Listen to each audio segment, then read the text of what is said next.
of a beatnik. Sluts in my city only see dick. Travel on this one-way path. Fuck the scenic. Shine across the... Hello to everybody out there in radio/podcast land. You're listening to episode number 19 of the Rub Wrestling Podcast.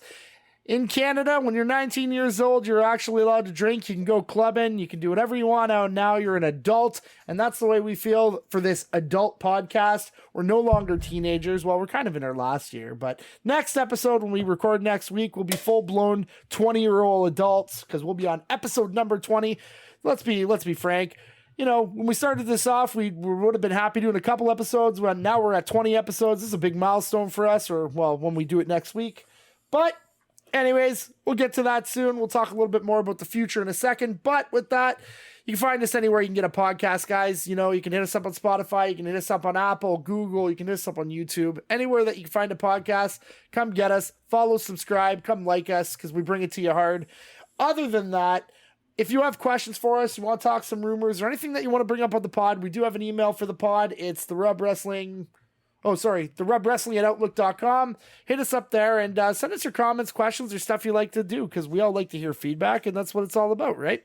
So with that being said, Chris, kayfabe is now going to be in the Webster's Dictionary for 2024 as a legit term. First time ever it's happened. What are your thoughts? Does this make pro wrestling now mainstream society? If kayfabe is in the dictionary, I would say that we have made it. I think so. It's a term we've used, and I think they're actually turning into an actual English term now, which is good because if you have to think about it, it came up from pro wrestling, right? Pro wrestling, kayfabe is not a real word. So yeah, no, I'm actually it is now, motherfucker. well, but it's never been in the dictionary before. Like, this is a big deal. It is. I also think the one thing that's going to actually happen with this TikTok and millennial society or Gen Z society we have now. I'm just waiting for the kid in high school to tell a teacher and go, "Bruh, that's okay, kayfabe, bruh." And just waiting for something like that happen so that we hear that, and then kayfabe's like going to be like a popular word, like to the point where it's just going to get memed out to everything. Now, Josh, we're in October. Talked about Thanksgiving dinner, I think, with you last week. Now, you're a resident, it's all the work. The truth is out there. Fox Mulder of this podcast we've referred to you as before. I got a very simple question for you, my friend. Do you think that UFOs are real and this data that basically the FBI are giving us is like true shit that we're actually seeing? Like, do aliens exist? That's what I want to know from you. That's the topic of the day.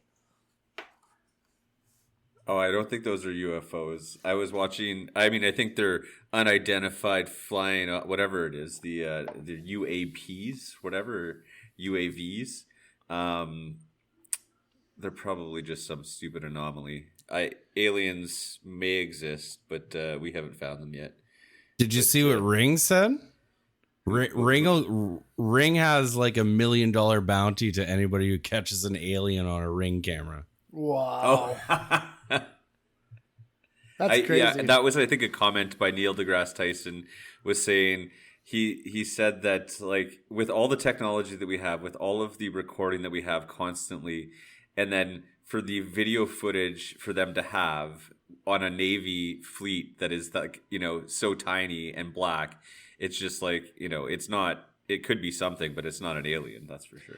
Well, with that being said, I got two things to finish up this topic. One, the truth is out there, that's for sure. Number two, when you thought you were going to switch it up from unidentified flying objects, the only word I can think of with O was orgasm. So let's get on to the Mount Vesuvius of this podcast. And, because we had so much fun last week, boys, and we talked about it in regards to our podcast. Let's get off, and we're going to hit up some WWE stuff and some interesting things that are coming. The first one we're going to talk about is more of a storyline that came up and kind of a little bit of a weird dichotomy, I guess, between Dom and Rhea, where at NXT No Mercy, Trick Williams actually beat Dominic Mysterio for the North American Championship, and basically Rhea gave Dom an ultimatum in the rematch was, you better win it or don't come home.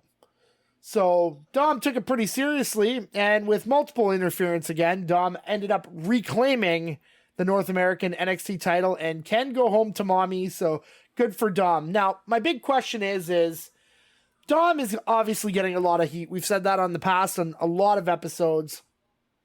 Is this starting to get a little bit stale?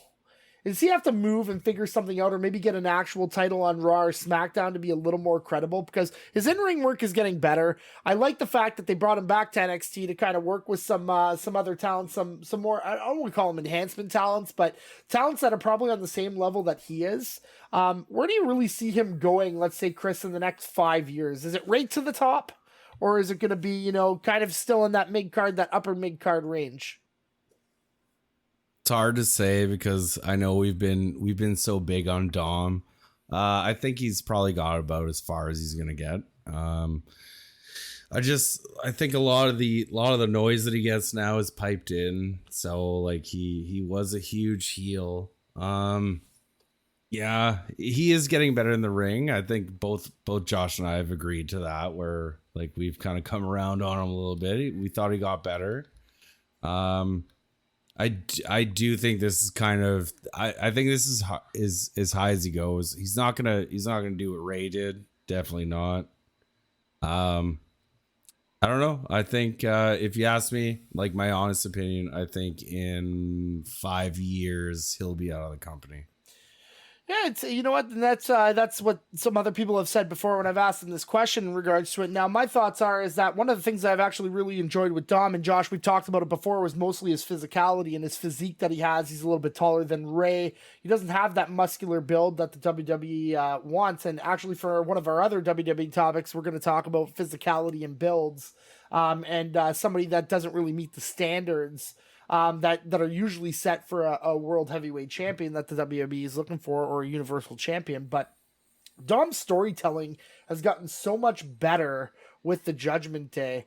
It's hard to say what happens because stables or families like the Don Callis family, even though we're still in WWE at this point, kind of run their course. Like, it's not going to be something like the Four Horsemen where it's around for 20 years and people are going to switch in and out. Now, if he was in AEW, where would he fit right now? If you were looking at something like that, like if he was in AEW, do you think he's higher up on the card? Do you think that he'd still get the same heat? Or is it really the production value and him being in the Judgment Day and that storyline that really drew the heat to him? Is it him drawing the heat, or is it the storyline drawing the heat? Oh no, I don't think he fits in AEW at all. I think that AEW is for premium wrestling typically, and I think Dominic's not that type of wrestler. I think that he owes a lot of it to his name and to his dad, and his dad's brought him in. I do agree that he has improved, but like, I mean, how many better wrestlers are there that aren't getting the same opportunities because they're not Dominic Mysterio? I think that he's getting a great reaction. I agree with Chris, though, that I can see him winning a tag title here or there, maybe an intercontinental title if they go back to kind of how they used to do it. But now it's more of a serious title. I just think that like his in-ring ability would need to improve like tenfold for me to think that he's got longevity in the WWE. He's definitely no Eddie Guerrero. I mean, he's taller, but like, he's not, I don't know, he's just not athletic. That's kind of how like I would describe Dominic Mysterio. He just does not seem like an athletic person. And so I just think that he just like, I find him, he's clunky in the ring, and he hasn't really proved himself on the mic because he's not even allowed to talk right now. So like, is the heat that he's getting because of like, his antics on the side of the ring? I just don't know. I think that he hasn't proved himself as a promo guy either. And he's kind of like, the guy that can take the pin for your group, or, he's going to, have those matches where he's going to put the other person over. And when he goes over, it's never because of his in-ring ability. So it's kind of like he's even portrayed as a joke, right? That's how I see it, is that he doesn't win himself. Chris, go ahead. So like what you're saying is that he's Virgil. Maybe I don't know Virgil because I stopped watching, but let me take a look here.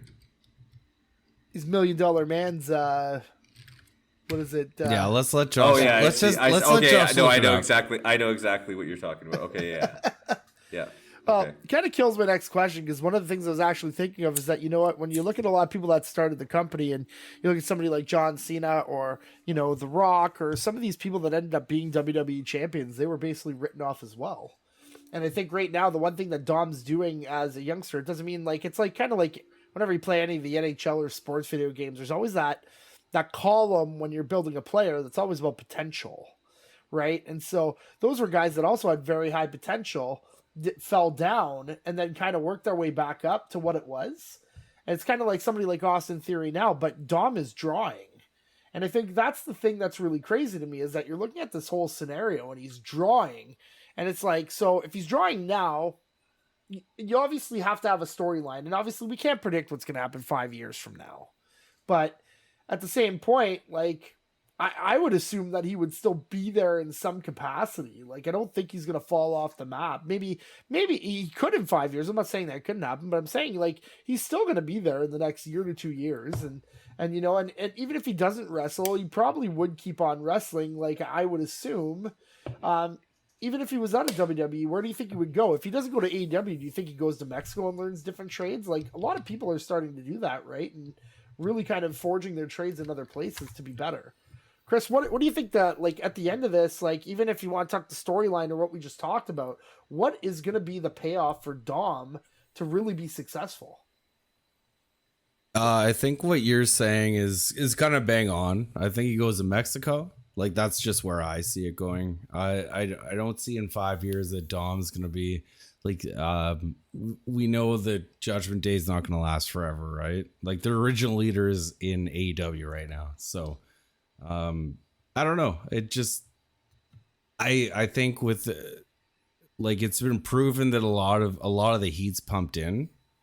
So I don't know. I think he'll hang on, and we've seen it before, right? It's not like something we haven't seen before with somebody hanging on, but I think he's gonna hang on to the name. I don't see him being a big player in 5 years. I see him as soon as Judgment Day breaks up. I see him. It's like a Ken Norton NWO deal, right? Like, he's great within that faction, but he's done once the faction's over. I mean, so Scott Norton? Or Scott Norton, yeah, that's what I meant to say. Oh, yeah, for sure. That's a great point as well. So, like, I think he's kind of that character within the Judgment Day, the same Scott Norton character. Like, he's always there, right? But yeah. Like, once Tick comes for tack, he's not going to be the one they're going to stand up for. Yeah, I think when we kind of look at it for this point, the results are pretty much inconclusive, right? And I think that's what we're looking at. And Josh, I know that you were dying for me to say the results are unexpected, but I definitely did not there. But No, I was gonna say, I actually disagree with Dom going to Mexico. I think that he should go to a different style and, like, work on, like, maybe Japan, like, maybe get some strong style in him instead, because I think that would fit his body type better. Like, I just think that he's not a high flyer because he's not that type of athletic. Like, he's not athletic like that. Like, I even kind of look at him like kind of like a Dustin Rhodes. Like, he's got that body type where he's not like, I just don't find his moveset believable for the way he moves. And so I think that he just needs to go into, like, a more, like, maybe, like, even a more technical side, or, like, a more physical, like, strong styles. That's crazy. Like, Japan would be a really great place for him, actually. Like, to hone his craft and stuff. That's really good. Well, and I think you'd find out how tough he actually was. Like, they're going to beat the living shit out of him, you know, and that's really what it's about. And I mean, that's what people find out. Like, trying to explain Japanese strong style to people and, like, kind of like, hey, like, they hit hard, but they know how to protect necks. It's like why Kenny and, you know, Ospreay can do a Tiger Driver 91. It's like they know how to protect necks. They work on their necks. They build it, because if you don't, you're fucking dead. Like, it's that simple. Like, or you're paralyzed. And so when you're working through a lot of it, they kind of, it's I always say wrestling always has to people, like, everybody's like, oh, you know what? They're not really hitting each other. Yeah, I get it. It's not fake. Like, you look at a lot of things, people get injured, stuff happens, but the thing that always allures people like us and kind of makes marks out of us is that kind of like that magician's sleight of hand. And I say wrestling has that. And I think that's really what it is when you're kind of going through. And I think Japanese wrestling is the best place to learn that sleight of hand. And that's what I've always said. So when you're looking through that, yeah, it's inconclusive on what's going to happen. Hopefully he has a little bit longer of a run. And you know what? Hopefully we can try and even put him in a tag team, get him into some gold, do something. And if not, then time will tell and we'll see where he ends up. So now we're going to kind of get... That's great. That's great what you said. Sorry to cut you off, but like... Okay. But yeah, it's a two-way dance. Like wrestling's a two-way dance. Like you have to protect somebody. Like we want to see Darby Allin wrestle more matches. We want to see these people wrestle more matches. So yeah, exactly what you're saying is right. It's like it's a two-way dance, and yeah, I just don't think that he's learned the way he can. And I think if he goes to Japan, he'll learn way better. Absolutely. Now, away from the storylines in WWE, we're kind of going back to some of the releases that kind of happened a couple of weeks ago. Now, there's a massive list. There was like Dolph Ziggler, a whole bunch of people. Now, the person that I actually really want to talk about here is Matt Riddle. So we talk about Riddle. He starts off his, like, before wrestling his career in the UFC. He fights what, Chris? Maybe 5 fights, and then he gets kicked out for what? It was marijuana, I believe. Something like that. Yeah. Dana White calls him a fucking idiot in an interview and all this stuff. So he says, okay, I'm going to go to wrestling. And then, so he starts wrestling, goes on the indies, and just in 2 years tears the whole fucking show up. Gets to the big dance, starts off, has this character that's kind of like this weird, you know, surfer character, like this bro character that people end up loving, except for the fact that he absolutely hates people in the airports. You know, he's had issues with... you know, like, where he was accused of, I believe it was, physical assault on, I want to say his wife or something, his girlfriend at the time, fiance. Now, like, we've been talking about he who shall not be named, numerous on what a cancer he was. Is Matt Riddle really a cancer, or is he just somebody that doesn't like authority and just wants to do things his own way all the time? What are your thoughts, Josh, on that if you were looking at it? Like, would he fit in another locker room tomorrow if you were to bring him in? And as a company with your PR and everything, would you bring him in tomorrow as a drop? Because he's actually out there, and I'd probably, when you look at the list, he'd probably be one of the top free agents out there. Yeah, I don't know. I think that, I mean, there's a good chance he has a substance use disorder, and that's part of, you know, his issues going on. It was a sexual assault allegation, apparently. Thank you. He was, but I think that, you know, part of being a wrestler, living that lifestyle is really difficult, and a lot of people don't adjust well to it, and they get, you know, into, you know, drinking consistently or, you know, painkillers, or there's still a lot of substance abuse in the wrestling. And WWE, to give them credit, they do have a really good program for any wrestler that they ever employed or had before, that if they have substance use issues, they will send them to rehab. And I mean, I would applaud them on that. Not like I like to applaud WWE in a lot of things, but I think that, you know, Matt Riddle, I don't know. I think that he just kind of doesn't care. Like, he just wants to do what he wants to do, and he's going to be...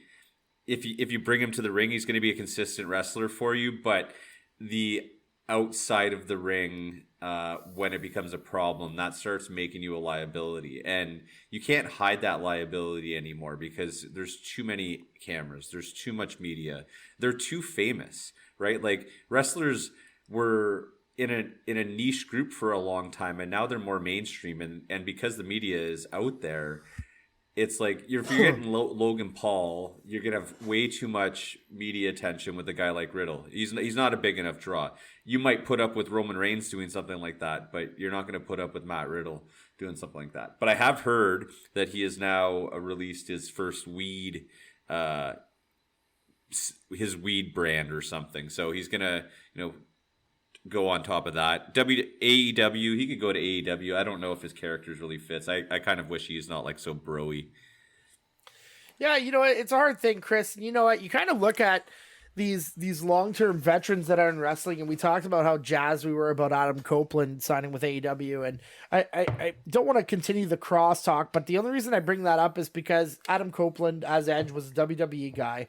He paid his dues a lot along the way. He wanted to learn. I mean, there's video of him, in the crowd on a Canadian talk show, asking questions to Bret Hart. Like, he traveled, he went all over the place, and he learned to act accordingly when he went through. Now, is there a challenge with some of these young kids that are kind of thrown in? Like, I want to say, like, right now you have Nick Wayne with somebody like Christian. Do you think that vetting process or that mentorship that's coming is not just teaching them about in-ring stuff, but also about how to act accordingly on the outside of the ring for the good of the company? Yeah, 100%. Like, let's look at how much Nick Wayne's getting off of Christian. Like, the rub, if I will. Let's look at the rub he's getting off of Christian. He's learning how to use the business. I think we can all agree that, like, that go fuck yourself was, like, that was a huge moment. Yeah, and you know what? I think at the end of it, we are going to get there with that in AEW in our topic today, which will be part okay. of it. So yeah, we are I have more to that, talk about. Okay, yeah, don't talk about it right now. I just mean that's why there was a stall. People, yeah. We were all kind of looking at each other. They're like, "Are we going to talk about this now?" But we can't. No. But yeah, and like they're giving the like Nick Wayne's like he's getting the opportunity of a lifetime right now. Sorry, what was the question? No, it's just basically like the vetting process and the mentorship. Like, is that integral for a lot of these really young stars? Because, I mean, you look at NXT has the NIL program, like the Next in Line program. They have NXT. They have all these things. Like, is it important to have mentorship on the outside of the ring stuff? Because that's really the key. Like, what I'm trying to say is, are we trying to mentor them to prevent what Matt Riddle did from happening to really put the company into disrepute?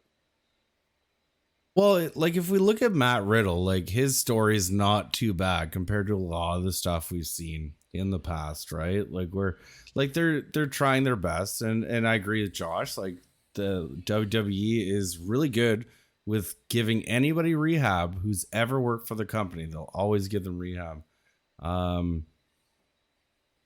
I just think basically. I lost my train of thought again. No, Jesus. It's okay. I mean, it's just it's one of those things. I mean, like I will say when we're going through. Are you smoking Matt Riddle's weed brand, Chris? Like, is that what's happening right now? Like, is he going to be number one in North America or what? Yeah, I think I'm going to be hitting his strain from because like I am flying right now. Nice. So in a lot of cases, like my personal belief. So Chris, you can just listen to me go. I'll go. I think like in a lot of other sports, and I know that, wrestling is entertainment and, it's choreographed, scripted, whatever you want to call it. But I still think no matter what it is, it's very easy to have a PR nightmare. I agree with what you said, Josh. When you look at that rehab program that the WWE has and you're going through, like, that's an amazing program. Now, my original question when it happened years ago is this because they want to do it or is it because it's liability after what happened with the steroid scandal?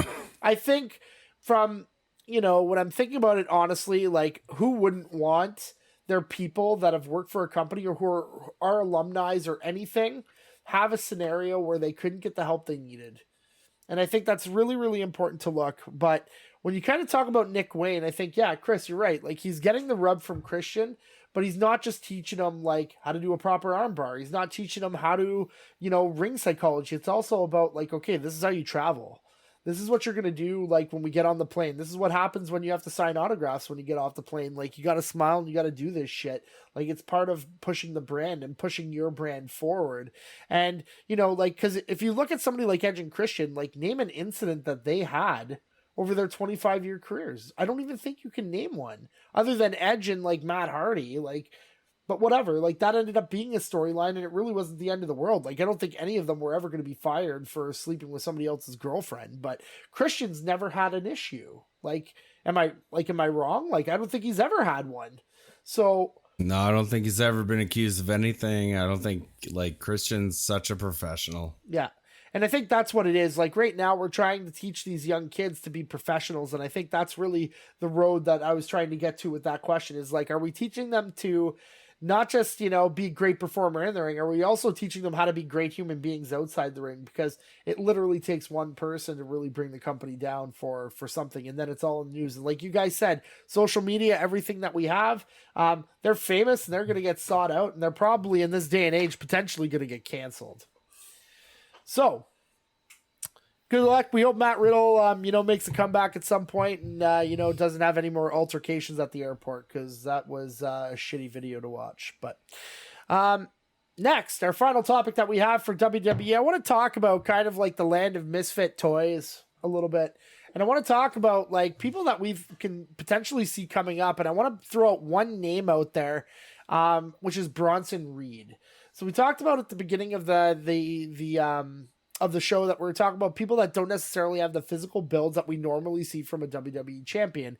Bronson Reed is a big guy, heavy guy. I wouldn't say he's a muscular build. I'd say he's more on the heavy side of a build. I don't know what to say. I'm not going to say fat, but he's probably a huskier build. He's a very large man. And when you look at a lot of it, the stuff that he can do, and we were talking about Dom being kind of his size, but not being athletic, Bronson Reed has been amazing. So when he was in NXT, he ran it up. He finally got on the show, and basically then he got released.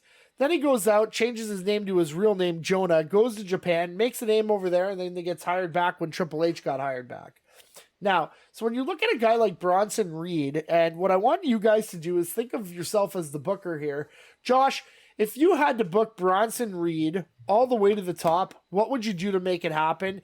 What are his strengths? What are his weaknesses? And what would you do to hone in on him to, let's say, make him on the kind of upper mid card to potentially main event in the next 2 to 3 years?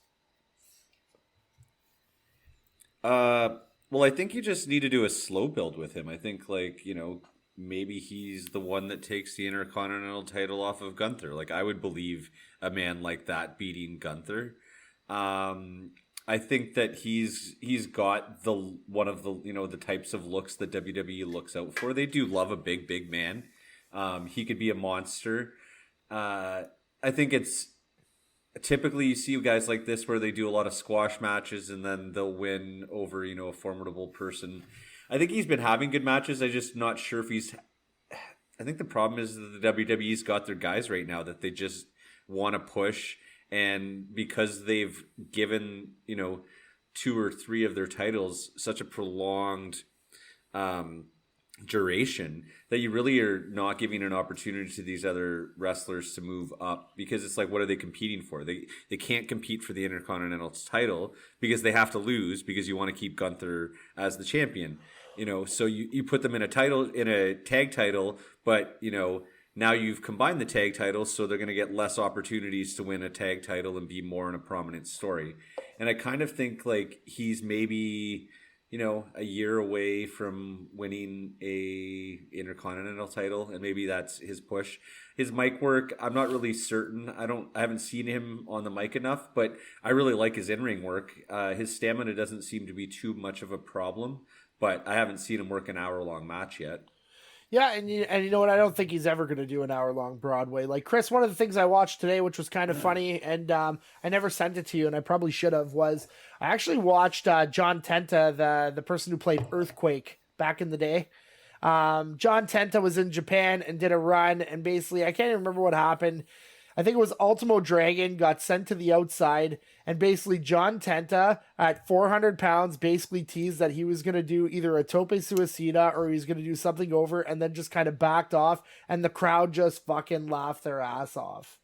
Now, you guys don't remember when Tully Blanchard did that with FTR? Yeah, I do. But I don't think Tully Blanchard's about $110 now in his older age. John Tenta's sitting there at 400 pounds and, God bless his soul, Canadian boy as well, kind of going through and basically teasing that, and gets a big reaction from the crowd in Japan when he goes through. So when that happened, that's why I kind of brought up Bronson Reed's name. I kind of brought this up, and one of the things that I really want to go through is that when you look when the TV cameras aren't necessarily on and that personality comes out, when you're kind of looking at physique, WWE has a scenario where they're not necessarily body shaming, but I think that in a lot of cases, we don't see a lot of big men anymore like we did in the 80s, 90s, and probably a little bit in the early 2000s. Does Bronson Reed's physique hold him back, or would you just let his personality come through and just see where it goes? Because let's face it, one of the challenges that we have right now is that there's so many posters on everything, and it seems to be all about either the most muscular or the most attractive person in a lot of cases being on those posters. What are your thoughts? It's tough to say. Like, if even like when you bring up John Tenta, Earthquake, we all know his names. You can only have one guy like that right now, and right now, kind of, what's his name holds that position? Otis is that big guy, right? Yeah. Like, you can't have two of these big guys going out. Like, you need one who comes in. It's hard to say because it's not the same way as booking was back in the day. Like, these guys aren't the end all be all anymore. Yeah. Like, even just to see, so like to see somebody the size of Bronson Reed anymore isn't that great. And like, to say, I don't want to say they're overweight, but like they're not they're not a built individual like Sheamus. Like Sheamus has a prototypical body type, right? Now, my question is, I'm going to cut you off there a little bit when we go through. Now, skill is skill. We've talked about Bronson Reed right now. We talked about his athleticism, and he can do things that a big guy can't really do at that weight. Like he's athletic as hell. It was like kind of like watching somebody like Umaga in a way, like 300 some pounds. He's doing splashes off the top. He just can do all this stuff. Now, my question is, like, and it might be slightly hypothetical. When did this actually happen that weight and everything overtook the skill? Is it going back to what I said before about the posters and the media, or because I've never heard ever about the topic of what you just said and having only one, like, kind of an overweight big man on a show. Like, it doesn't really make any sense to me, where we saw that a lot more back in the day, right? And I mean, you're right, booking is completely different, but can Jonah make it to the top being his size, or does he have to pull a Gunter and drop like 100 and some pounds just to be relevant? Are you asking me? Yeah. Josh, you can cut into it. But Chris first. Well, so yeah, I'm not disputing what you say. I'm just saying that, like, back in the day, like, we'd have typhoon, we have natural disasters, right? So they have their spot on the card. And then now I think with Bronson Reed coming up, we already have a Bronson Reed and Otis. It's like, can we have two of these guys running this thing? Like, if we could book, if we were all booking, we could probably figure it out. Do you know what I mean? Yeah. But with the way WWE books, it's like there's no room for two of you. Josh, but Bronson Reed or Otis, who's better? Well, I think they're two different things. Otis is playing more of a comical character right now. I think that Bronson Reed is a little bit taller, so I think that he's probably has the bigger chance of actually becoming like a champion, like a world heavyweight champion. But I don't think that he could afford to lose 100 pounds and be the same character. Like that, the reason that he's successful is because he's a big man who can do what he does. Now, if he loses 100 pounds, does his splash get 2 more feet off the ground? Absolutely not, right? Like, he's not gonna be doing like a Montez Ford level frog splash. I don't think, and it's not like he's 6'5" or anything like that, right? He's like, what, 6'1"? Yeah. So it's just that, like, if you're gonna be if he was gonna lose weight, then he would lose pretty much what he's got going for him, in the sense that, like, he's got to be able to hammer someone, and that weight, just like Otis has, he's a shorter wrestler, that, like, he's able to dominate wrestlers. If he loses 100 pounds, then he's what, 250, and he's smaller than fucking Sheamus? Yeah, that's a great point. Like, it's almost like it's a kind of like football, right? It's like you're never going to see a 210-pound defensive lineman.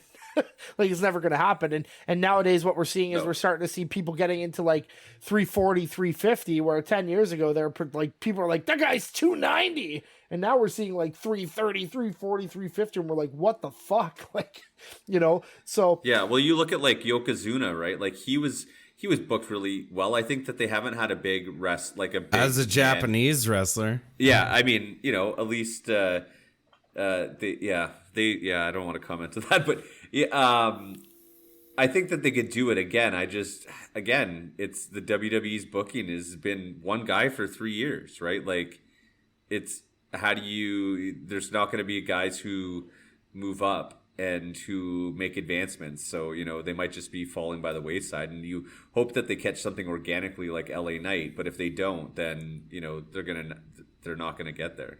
Yeah, absolutely. It's so polarizing too, right? Like, Yeah. it's so polarizing where all of a sudden we have 3 years of we have one champion. Like, this is the way a champion looks. They're trying to put it down our throats that this is the way that a champion looks. But yeah, there's been no change, and that's why I watch AEW more than I watch WWE now. Yeah, and it's two final points on this before we switch over to the AEW topics. Really, the thing is, I've always said it doesn't matter if you're chiseled or if you're not. If you literally beat the shit out of somebody, nobody cares. And two, Yokozuna, as much as I'm not going to comment on what it is, was basically portrayed as Japanese just to get Mr. Fuji in there because Mr. Fuji won him a few matches by throwing the salt. So let's be for real. That was the reason that happened. We're not condoning it. We don't agree with it. We're not going to go any forward with it. It's not cool, but that was then, this is now, and that would not fly this day. But Mr. Fuji is the fucking man. That's what I will say. Now, going into AEW, we're going to talk good show on Dynamite. A lot of cool shit happened. But let's talk about a big one. The Don Callis family just keeps getting bigger, and that brown noise just keeps getting louder. And what we're seeing over there is that we saw a tag team match happen. I can't remember who was really in it. I think it was like Takeshita, and it wasn't Guevara. Who was Fletcher. it? Oh, yeah, Kyle Fletcher against, Jericho and Omega. And then all of a sudden, who comes out to save the day and destroy basically everybody? Who wants to do it? I'm not going to do it. Chris usually does it, but he's walking around. Powerhouse. Powerhouse. You got it. Powerhouse Hobbs comes out and basically aligns himself with Callis. And that family just keeps getting stronger and stronger. And it just gets crazy. Now, Chris kind of moved his broken door out of the way and walked out of the room without really saying too much. I don't know if he's getting a glass of water or something. That's fine. It's a long pod that we do. But when you look at Powerhouse Hobbs, we talked about, obviously, in past episodes about his tremendous upside that he has. Where do you think he's going to fit? Do you think he fits as an enforcer for Don Callis? Or do you think that he's going to have his own personality and really push his way into the singles fold with it? Because it's kind of hard with stables, right? When you have these families and these groups of people, usually everybody has a role. Do you think he's going to adapt more to a role? Or do you think he's going to continue on the singles path that he's on, being in the family? I think that I don't think he's going to be the number one in the family. I like Takeshita as the number one. So I think that, maybe Hobbs can play, like going for like the North American title or the international title. I still see him as a singles wrestler. I'm not sure if I see him as a tag wrestler. Wasn't he with Ricky Starks at one point, or they were kind of aligned? Yep. But I just like Hobbs he's a monster. But they did bring Wardlow back now, so it's kind of like what Chris said earlier with the big man. I also find that it's hard to have two guys who just have squash matches. But I'm really impressed with Hobbs's latest work anyways. Like, he's actually had good longer matches. The Spinebuster's okay for me. It's a little bit of a softer finisher. But I don't think that there's anything wrong with that. I think that if he develops a secondary finisher or an additional finisher, or maybe like a submission move or something, I think that would be really strong. I think that he would probably be the enforcer, but he's also like that wild card where he could, steal an international title or maybe the FTW title. I guess everybody's got a title these days in AEW, though. I think one of the things I absolutely love about the family is that we haven't seen the person that has like the main event yet. It's all these people that are either up and coming or they're in the mid card, but they're all highly, highly rated.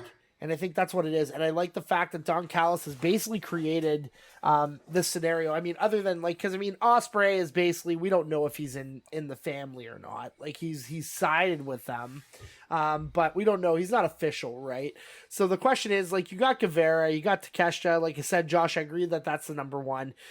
You got Hobbs. So Chris, we're talking about Hobbs' upside and how we've already talked about that. So when you're looking at Hobbs is actually going to fight Jericho on Dynamite. And Dynamite this week was a weird show. It started off really slow and then got a lot better after Wardlow. And kind of really kind of tapered in. So when you're kind of looking at Hobbs and Jericho, like, to me at this point, this looks like Jericho's going to get his ass kicked. What do you think is on the mend for Hobbs here when you're kind of looking? Where do you see him going in the next year or so being in this group? He's probably getting the rub, I assume, from Jericho, if that's what's happening. And just like Josh and I have kind of gone back and forth on, you only have room for one big man like that, and you debut both of them on the same night. So, but like, they have Wardlow's four. coming back. They have four big men. They don't have two. They have four. Like, the other two, who are the other two? The other two for me are Miro and Big Bill, right? Like, they have four big men on that show.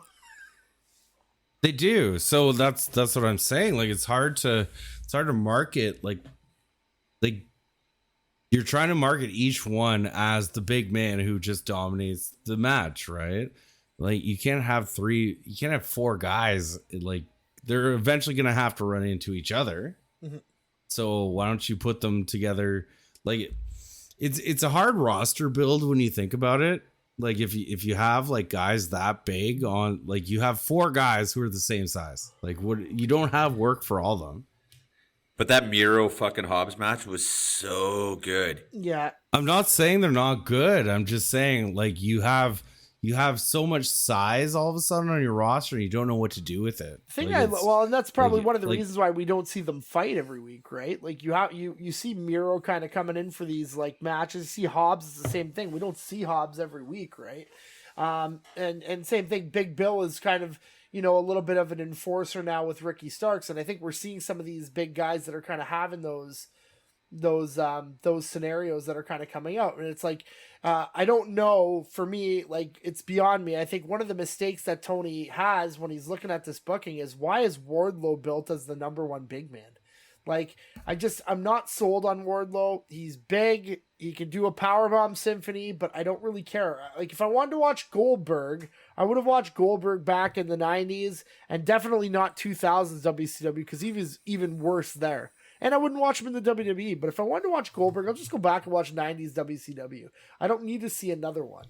So I agree with what you're saying. Four big men is nuts. It's hard to build, but you also have three different shows, right?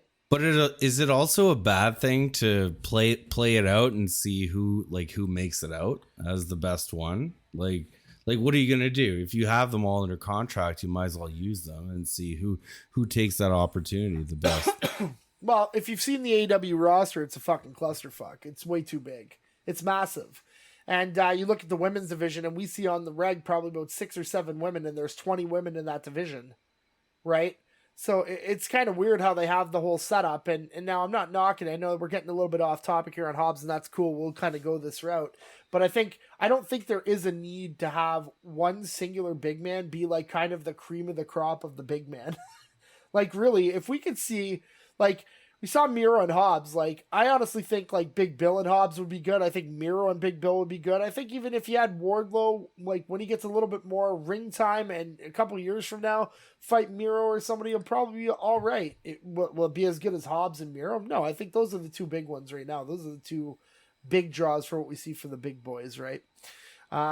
It's really interesting to see where it goes. Go ahead.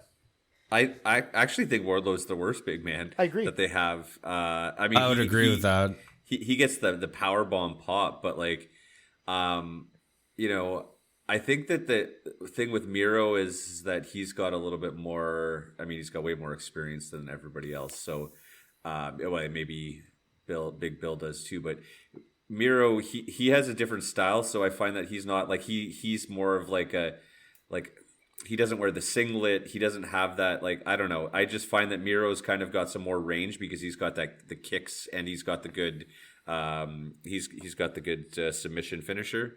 So, and even Big Bill, like, I don't find that he's the same, but I find Wardlow and Hobbs are almost like they kind of are identical. And like I said, like you said, like a Goldberg. But maybe Wardlow gets the push because he's a white guy. Yeah, and the problem is that when you're looking at Wardlow, sorry, I'll cut in really quick, and I'll just say this really quick so you can go, Chris. This is the big one for me, is that Wardlow was gone and I didn't miss him. That was it for me. He was gone. I didn't miss him. He came back. I was like, who cares? Chris, go ahead. I'll agree with that. Like, but let's look at the way like that. So like Miro is the one who's coming in from WWE, and he's like, obviously you can tell just by watching him. Like you can see that's the guy you want to put your money on. All the other three, like two of them, Big Bill was fired by WWE, but also Powerhouse and the other one were all Powerhouse and Wardlow were all AEW built, right? AEW built, and still like it seems like Miro is the one who's more seasoned out of all of them, right? He also had the most experience in big matches. Like all these other guys never really had it. Like like Big Bill when he was Cass was pushed to try to go to the top, and then he kind of pulled a Riddle, and then cleaned his life up. And kudos to him for doing that. But I mean, I don't think any of the people that are there have the experience that Miro has. That's the seasoning. That's the salt, pepper, the oregano, anything you want to talk about. That's him being a U.S. champion. That's him, basically, wrestling 300 dates a year. And doing what he did, and now he doesn't really have to do that anymore. It's kind of an interesting dichotomy that between both companies. So I don't know. Hobbs with Callis is going to be interesting. I think the family's still got a bunch of stuff to say. I don't know if they're going to bring in Aussie Open or what's going to happen, but the family keeps getting bigger, and the more brown noise, the better, is what I say. Now. Yeah, Fletcher was there because Sammy Guevara had a concussion. And he was medically cleared. Don Callis also said that Kyle Fletcher let him down. Well, he's no Will Ospreay, let's put it that way. But he's also 24, so he's got a big upside. Now, like I said, with Dynamite, kind of started off a little bit slow, kind of a little weird, kind of Wardlow came out, and then all of a sudden, close to the end, business started to pick up, and it really picked up when the Bang Bang Gang showed up and basically kind of called out MJF. MJF was in the ring, or I don't even know. MJF came out, Bullet Club was in the ring, and then they kind of switched. But long story short, Jay White and MJF is going down at, Full Gear November 18th. That's probably going to be your main event, more than likely for the AEW World Heavyweight Championship. But what an unbelievable set of promos from MJF and Jay White. I'll say it again. Chris, do you absolutely love when MJF calls Jay White tofu? Yeah, I loved it. I mean, when's the last time we saw an AEW event that had a 20-minute promo? And it was good. It was great. And I love how they call him tofu. I don't know. This is I think we have a lot more to go with this. Yeah. Because like Jay White's, I honestly thought when MJF kind of called him out and did the promo on him, I'm like, Jay White's buried. Then Jay White called people poors last week. Yeah, he did. And he held his own, and that's all I want to see. I don't care how big you are. Like this, I like to do this. I do this to my wife. Like Chris is showing the Bullet Club sign by if anybody can't see, which you can't because it's a podcast, but Bullet Club sign. But yeah, it's gonna be it's not something we haven't been talking about for like the last 2 months though, right? Yeah, you know what? We've talked about Bullet Club Gold, and we've talked about their importance. We've talked about matches they've been in, but Jay White's now moving into that upper echelon. And you know what? This is one of the things that I really kind of look at, that he's kind of stepped in, and he's slowly making himself, since his transition from Japan to America, because nobody watched a lot of Japanese wrestling, he's transitioning into one of the best promos on TV. And I think we're kind of, it's cool being an older wrestling fan. Like, we're not super old, but when you kind of watch that transition and it's happening, it's really interesting when you kind of get to see it live. And I think we kind of saw that transition happen on Wednesday night. Juice Robinson. Yeah, we're seeing a signing go right. For sure. And Juice Robinson drives me crazy. The Guns drive me crazy. Even Jay White, I want to slap the shit out of him. And that just means what Josh always says, they're doing their jobs. And I think in a lot of cases it makes it fun. Like, it's almost like, why would, like, it's true. Like, my only thought process why I really wanted to slap Jay White was you're kind of sitting there from a storyline point of view, and he's like, I know what you're all about. I know that you were the devil. You're not going to pull me over. It's like, dude, everything shitty MJF ever did, he literally said to people's face, like he did on Wednesday night, right? So, like, Josh, you kind of look at this situation. We have this parting story with the devil. We have Jay White getting beaten up. Is Jay White walking out of Full Gear on November 18th as the AEW World Heavyweight Champion? Yes or no? And if it is, I don't know, you can even give a percentage if you want on what you think his odds are of actually winning it. I really want to say maybe. I don't know. I think it's really hard to tell. I think that the wild card with the who's in the devil mask plays into it big. There's more to the story, so it's really hard to tell where it goes. And I'm really excited that that's the case. 65-35 that MJF wins, I think. If I were to put a percentage on it, I would bet on MJF if I had to. I wouldn't bet my house because you never know. There could be an injury and you call an audible. John Moxley lost his title and he wasn't supposed to. So even though, it is predetermined, sometimes the predetermined result doesn't actually end up happening. Yeah, I think I would actually like to see Jay White win. And if there's a chance that MJF is going to leave the company, which I don't think there is, he has to lose before December ends because his contract's over January 1st, right? Yeah, and I think or that's what he keeps saying. There's another thing that I've been thinking about this storyline. One, I have a funny one. It's almost like now with what we're going to talk about next with Christian Cage and Adam Copeland. I kind of want Christian Cage to be behind the devil mask, but like as a joke, it'd be interesting. But what I'm really starting to think now is that we're starting to hear more and more, like Chris said last week, that Adam Cole's injury is legit. And so my thought process here is maybe it's not really about MJF. Maybe this whole situation really is about getting at Jay White. And I think that's a scenario that we could see on November 18th where it's not MJF that the devil's going to go after. They're going to fake it. And it's going to be Jay White that's going to get the beat up, and then we'll find out who's behind the mask. That's an interesting concept because, Josh, then that answers your question of what you're talking about with, basically it's all a work of why the heel got attacked, right? I'm not spitting conspiracy theories. It's just something that kind of I thought about today, and I'm like, maybe the Jay White beatdown is to kind of signify that somebody's going to go after MJF. And maybe they just don't even touch MJF. And maybe it is somebody that MJF is working with that's not Adam Cole. Maybe it's somebody that MJF had no idea who it was and just really wanted to get at Jay White. So now I started thinking, I'm like, who's Jay White's enemies? Like, who wants to get him? Right? And so I'm going to do more delving. It's something that kind of popped up today. But you know what? I think at Full Gear in that main event, my personal thought is, and if you had to bet on something, is that we're going to see somebody brand new behind the mask on November 18th. Chris, like, what are your thoughts on that? Do you think that that's a potential that could happen with the storyline?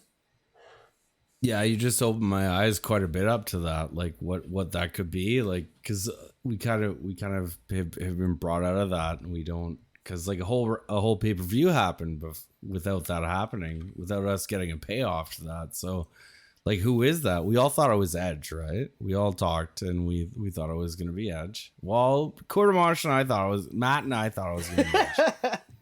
That's my last name, by the way. Just deal with it. Sorry about that. That's okay. Don't worry about it. I don't know, but this is one of the funnest parts of pro wrestling, if you ask me, is like when I don't know, I actually have no idea. I have no idea who that masked man could be. And that's been keeping me involved for so long, because like I don't know who that could be. Like I had people And, like I was it's going. not like I it's not like we. Oh, sorry, go no, ahead. I was kind of going back over the roster, and I'm trying to think who it is, and I'm like, oh, maybe it's Marty Skrull, and then I'm like, oh yeah, he's canceled. But then I started thinking, and I'm like, what about David Finlay? What's his contract situation like with NJPW? And then you start thinking of old Bullet Club members that basically could have been involved in that when they come through. And like I said, who really has a hate on Jay White? Because there was a couple people at NJPW that fucking hated Jay White. And like in the storylines, obviously. And I really want to go back and try to figure out like if maybe it's somebody else from Bullet Club that's coming in that just really wants to do a number on Jay White and say your Bullet Club Gold faction's horse shit. Like we're the real Bullet Club. And then all of a sudden with this relationship that you have with NJPW, now we have an international feud between Bullet Clubs, which could be really interesting. Yeah, I mean that's the best part. That's why we watch this business, right? Yeah. Like we watch this business for times like this when like we're not the smartest people around. We all know that. We don't. But I mean, we can usually call it how it is. But the thing is, like, this is fun. Part of the funnest parts of being a pro wrestling fan when you don't know what's going to happen. Like we don't know until they actually show us who that is. Like, when's AJ's contract up? Because he was a big Bullet Club guy, right? Yeah, he's still there though. I don't think his contract's up before that happens. He was one of the ones that I thought. Yeah, but same thing with Finn, right? Like, I don't think it's any of them. I don't think it's a leader. I think I don't know. It's really interesting to see. And I'm kind of like, I was kind of even thinking maybe it's not even somebody in Bullet Club. What about maybe it being Will Ospreay? Maybe because Will Ospreay and Jay White hate each other. I know that for a fact. Could all go back to Adam Cole. It could. And that's like kind of what you just said. Josh, do you agree with what Chris has said? Like, this is the coolest part because we're totally have no idea what's going to happen. Yeah, I think we're going to be let down because I think it'd probably just be Adam Cole. But I would love for it to be someone we're not expecting. I still think Daniel Garcia's in there somewhere. I don't know. But I'm just like, I think I'm stuck on like, there's 5 of them, right? 4 attackers, 1 leader. So it's like, okay, so it's either, a group of people or people who are connected that are, kind of that number plus maybe another person here or there, or it's just 4 it's not relevant at all. And they're just fucking with us. Who knows? I agree that I find it weird that they attack the heel.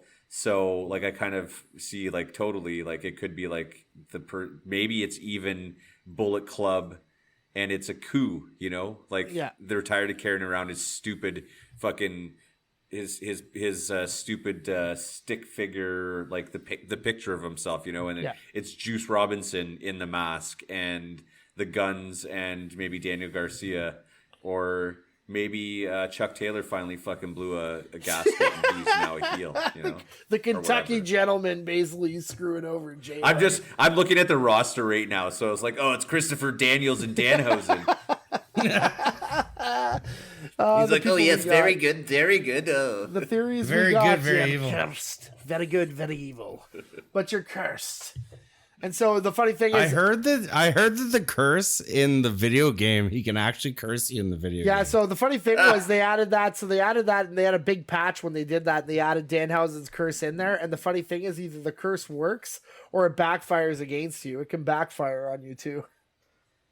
I played that game at guess whose place? McPherson. Everybody take a drink. You hear McPherson, if you listen to this podcast, you're a big hit. So we're going to start a McPherson drinking game with this podcast, just let me tell you. So that's number 1 for Chris tonight when he said it. So everybody take a sip, or basically it'll get to a point where you just have to chug a beer at that point.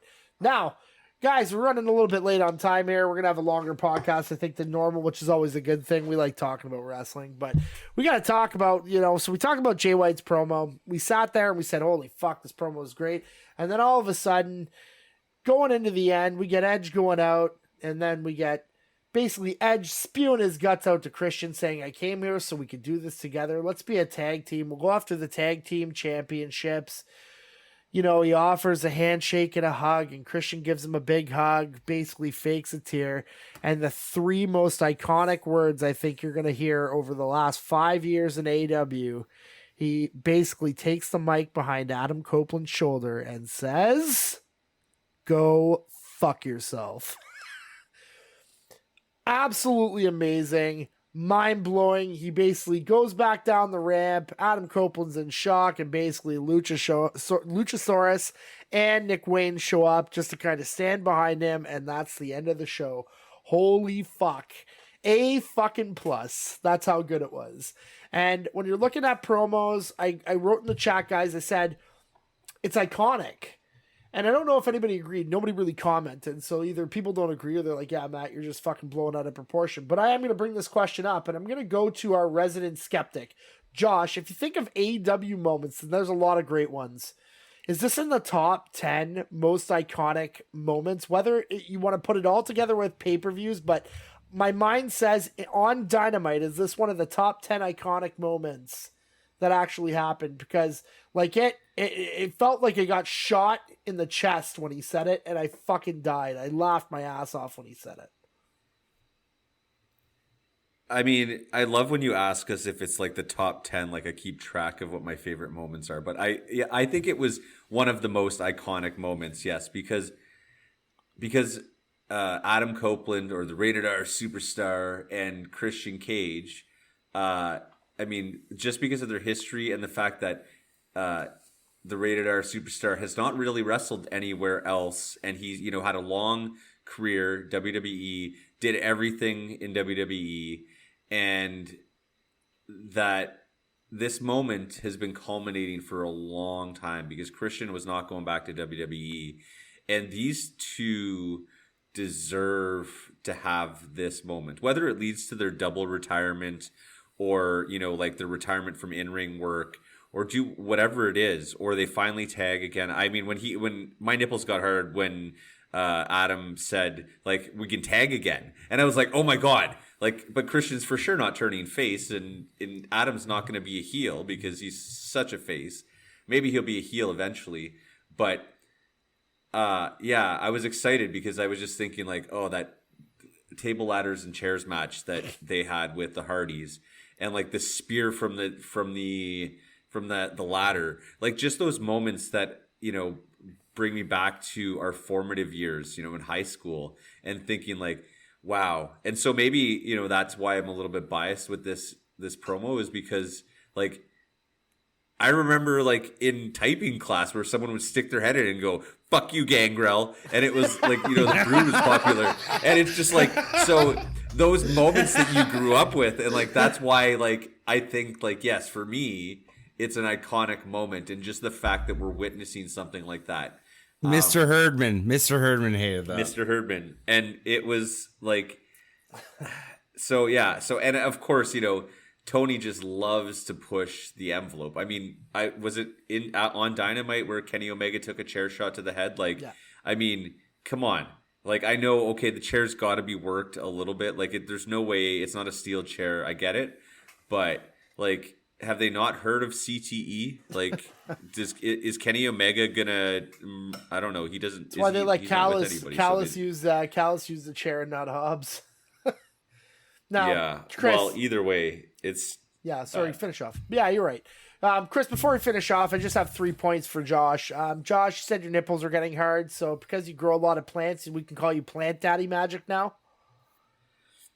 That's one. Number two, like, how the fuck do you not have any lists? Like, if you're talking about it's not that I just don't keep track of things like that. Like, I just don't have, like, this is my, like, I mean, I have a list. Okay, sure, I have my favorite movie, but like, I was just. What's your favorite movie? Shawshank Redemption. Oh, it's everybody's. It's like the number one on IMDb. Good try. Well, I have a quote on my arm tattooed. So fuck you. You know, my favorite is that Chris. You should. I know ask it's me that great. question. I know it's great. I like fucking great things. I'm very fucking white bread. Chris, you should ask me what my favorite movie is. Matt, what's your favorite movie? It's Ice Cold with Zach Galifianakis. Where the one where they're snowboarding on the mountain. Is that the snowboarding movie? Yeah, and then Lee Majors buys the mountain, and then they basically do everything they can to piss off Lee Majors. It's fucking great. Oh, you love those movies like Ski School and stuff fuck when yeah, they're great. like the guys taking over the whole hill. And then because Josh doesn't like list Chris before, now I'm going to start asking you my question. But my last thing is that, so all I'm going to say to Josh is this, Chris. You know what my next line is going to be? Josh, you just made the list. And that's what I'm going to say because you don't fucking like lists, you motherfucker. But anyways, Chris, we're talking about Cage. Go fuck yourself. We're talking about Adam Copeland still. And my question is, we thought they were going to be a tag team. He kind of said in the presser that he wanted to go through. What do you think is going to be the match? Do you think it's Cage against Copeland for the TNT title? Do you think that it's Cage against Copeland, like kind of Josh said, and an homage to our nostalgia as a TNT title match with tables, ladders, and chairs? I think that's where we're going. We have to, right? Like we can't go anywhere else than this. But just to talk on that moment, like I talked to a guy at work and I said iconic moment, and you sent the same text. You said like that was iconic.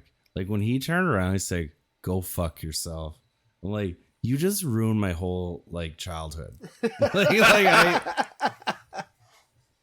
But like, you know, like we were there for the first ever tables, ladders, and chairs, and then like it was so good the way they do it. This is, if you ask me my like top 5 in AEW, I would say Kenny and Osprey is one at where we Forbidden went, Door.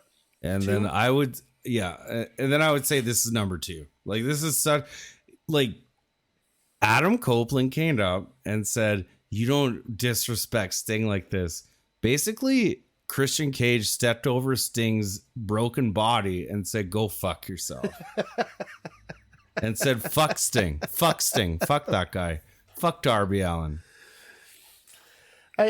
Oh man, I'm so into it. Like this is my favorite storyline right now. Yeah, it's something else. Like I don't know really what to say. It's like it's almost surreal when you're kind of watching it because we never thought it would ever happen again. And I think that's part of the allure of it too, is that like it's something that we never ever thought we'd ever see. Like I don't think if you were to ask us like 2 years ago, like, hey man, Edge is gonna be in AEW, you'd be like, yeah, go fuck yourself. That guy's like Hall of Fame, basically like #1 ballot. He's staying with that company and that's it. And then on top of that, to get his theme music from WWE that basically went unlicensed by them or untrademarked. And then and rated R superstar. Yeah, and basically getting rated R whatever. Like it's crazy. Like there's so much stuff that he was able to kind of take with him and they kind of let him go with it. So that kind of really shows what WWE thought of that he probably wasn't going to be a big draw in AEW if he did go over there. But do you know how good this is going to be with those two minds doing this with each other, working together? They're working all of us saying that, like, let's get together. And he said, "Go fuck yourself." Yeah. That's what he said to him. Yeah, it's fucking great. I'm actually looking forward to like some Rampage tonight. I'm looking forward. I think Josh will be here. Maybe we'll be able to catch Collision tomorrow night too. That'll be kind of interesting. So, and that'll be fun, man. I think that's really what it is. But for everybody out there, that's basically our show for tonight. But we do have a couple things that are kind of left over. So, Josh, what slices your salami? 1 second here. Let me pull my notes. Isn't there a PLE this weekend? I feel like, is there not a PLE for WWE? Fastlane. Oh, we can do that too, Josh. I'd rather watch Collision. Well, we'll have a computer screen for the other one. Okay. Okay. Should we all hit each other up for that? Man, you know what the funny part was is that usually we talk about the PLEs and that we just didn't even do it. We totally forgot. Yeah. I didn't even know. Like, shows what I know about that point. But we can all watch that on Saturday. Yeah, we can watch that on Saturday, and then we'll see. Imagine that. I kind of hope Josh is up like $2,000 at the poker table, but fingers crossed. All right, slices my salami. All right, tonight in what slices my salami? You know what really slices my salami? everyone mimicking Eddie Guerrero. I'm not saying like, the Hispanic wrestlers. I'm saying like, people are doing the Three Amigos a little bit too much. They're doing like, and I get it, paying tribute. He didn't die yesterday, so like it's just like how many people. I'd rather it be special, and I feel like okay, I get Dominic Mysterio could do it, even though I'm really not a fan. But I just don't think that like that's just not for me. So everyone mimicking Eddie Guerrero is what slices my salami. Now, Chris, before Not a very good one tonight. Yeah, it's all right. We'll make up for it. Chris, I just had a quick question for you before we kind of finish off, because I know that we talked about this on our call yesterday. But Josh, is it raining where you are right now? It rained this morning. Yeah, because I'm going to steal your thunder a little bit. You know what really fires my furnace? Tell me. Is the fact that people steal shticks or things from other wrestlers, but basically two WWE wrestlers basically took it to another level, and it pissed me off so much that I went on a 5-minute rant with Chris when he called, and during the call that we had on Friday. Basically, Josh, if you remember Angel Garza and Humberto Carrillo, who are wrestling, recently wrestled on the NXT to try and wrestle for the tag team championships. I want you to try and see if you can look up their profiles and see like a body shot of them, because they recently got some new tattoos. What did they get? They got basically what looked like a wolf scratch on their chest. Now, the quick question to these people is to Josh and Chris. And Josh, I don't expect you to get this. I'll give you a hint. You have seen one of them wrestle in a main event of a wrestling event that we were at now. But they did steal that from another tag team, and a very damn good tag team in their time. Which is, Josh, would you happen to know who it is? It's all right. Chris, who they steal from? Oh, you can't put this on me. I don't actually know. You don't know their names? Like, okay, so fuck. Are you talking about like the American You Wolves? fucking read him talking about the American Wolves. Davey Richards and the Irish guy. What's the Irish guy's name? He's in Impact right now. I just haven't seen him in so long. No, I don't know, but I think Josh Alexander is coming here November 3rd. Oh, that's cool, but that kind of takes away from my furnace, so I'm going to look up American Wolves right now. Oh, sorry. I didn't mean to douse your flames on your furnace there, bro. Davey Richards and Eddie Edwards. So I knew Davey Richards, but yes. Eddie Edwards was an Impact champion. Like, so this is my problem with it. How the fuck do you steal their tattoo? Like, how? And then go on national TV when these guys were already on TV. Like I said, Eddie Edwards is still on TV. He doesn't like basically wear the tattoo now because he's not with Davey Richards. Davey Richards isn't wrestling anymore. Like he kind of is like, I don't know. There's a whole story to it if you read that, and we're not going to get into it. But the whole point is that they basically stole the exact tattoo. I was fucking outraged to the point where I was seeing red because these two fucking insignificant wrestlers that mean absolutely nothing to the WWE brand, who basically have wasted their talent and collected a paycheck for the last 3 years, tried to rip off the American Wolves. Their last tag team shtick that they had was playing two Lotharios trying to pick up every woman in the WWE, and they get shot down. So how did you get from that? How did you get from that to stealing the American Wolves tattoo? Somebody please fucking tell me. Like anybody. And then I know it's a little bit longer, but I was absolutely outraged when I saw it. Disgusted. Oh, Triple H saw it somewhere on the Indies, so probably. So he took that, and so he basically like, I thought the Wolves like actually like trademarked that, which is kind of hilarious, but I guess like they haven't been the Wolves for so long that trademark probably would have ended, right? Anyways, Josh. No, it's kind of it's a respect thing almost at that point. Like, how do you just rip that tattoo and just put it? Like, did Triple H and Vince actually make those people get tattoos to match? Like, that's, especially if you're a young and up and coming wrestler. Like, that's a pretty hard ask. Yeah, it's crazy. Like, I mean, I don't know if I misread it, but I'm pretty sure I like literally looked at them and I said, "Is that the American Wolves tattoo?" Like, that's exactly what I said. Yeah, you told to me last night when we talked. Oh, it's ridiculous. But Josh, that'll be the first and probably only fires my furnace, but I was livid. So, with that being said, Yeah. does anybody want to add anything else? Josh, do you have anything to add to tonight's podcast? That you're really fired up about that. Fuck, I've never heard of the American Wolves before, but that's interesting. They were a good fucking tag team too. They were really good. Were they? But were they in WWE? Yeah, they were close to getting in, and they ended up going to Impact, but they were ROH tag team champions. And basically they had a breakup, and then they got back together in Impact, and then they had a breakup in Impact, and then they split ways. But technically they were unbelievable. Unbelievable. So, Chris, do you have anything to add before we leave? No, I'm good. Playing softball for autism tomorrow at 7:50 a.m. Great. Great cause.